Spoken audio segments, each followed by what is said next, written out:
ડેમોની તમે જે name આર્ટવાળી reels હોય છે એ રીલ્સ તમે ખાલી તમારા ફૂલ પ્રોજેક્ટની અંદર નામ લખી બનાવી શકશો. એક ખાલી નામ લખી તમે જે સરનેમ હોય તેના ઉપર પણ તમે બનાવી શકશો. તો આનો જે ફૂલ પ્રોજેક્ટ છે તે તમારે લેવા માટે આવી જવાનું છે ગૂગલની અંદર. ગૂગલમાં આવી સર્ચ કરજો અલ્પેશ ક્રિએશન 01.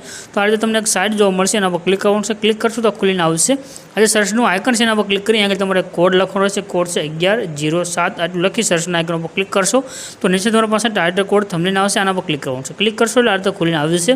એને સેજ ઉપરની તરફ કરી નીચે જવાનું છે. થોડા નીચે આવશો તમને આગળ લખેલું દેખાય છે ફૂલ પ્રોજેક્ટ, એના પર ક્લિક કરી દો. ક્લિક કરશો તમારી પાસે એક ફૂલ પ્રોજેક્ટ છે એડ જઈને આવે છે. નીચે એક ઇનપુટનું બટન છે એના પર ક્લિક કરવાનું છે અને આ પ્રોજેક્ટને તમારે ઓપન કરી લેવાનું છે. પ્રોજેક્ટ તમે જ્યારે પહેલી વાર ઓપન કરશો આ રીતે ખુલીને આવશે. આજે કેમેરાનું બોક્સ છે એના પર ક્લિક કરી તમારી આઇકન છે આના પર ક્લિક કરવાનું છે એટલે કેમેરો ઓપન થઈને આવશે.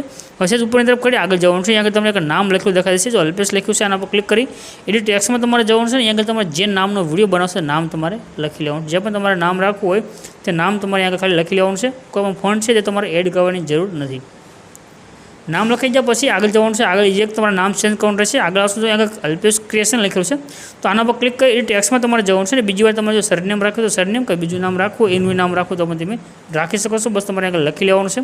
તમારું નામ લખાઈ જશે. રાઇટના આઇકન પર ક્લિક કરી દો. 2 વાર નામ લખશો તો રીલ્સ બનીને કમ્પ્લીટ થઈ જાય. શેરનું આઇકન છે એના પર ક્લિક કરી એક્સપોર્ટના બટન પર ક્લિક કરશો તો તમારી રીલ્સ સેવ થઈને આવી જશે.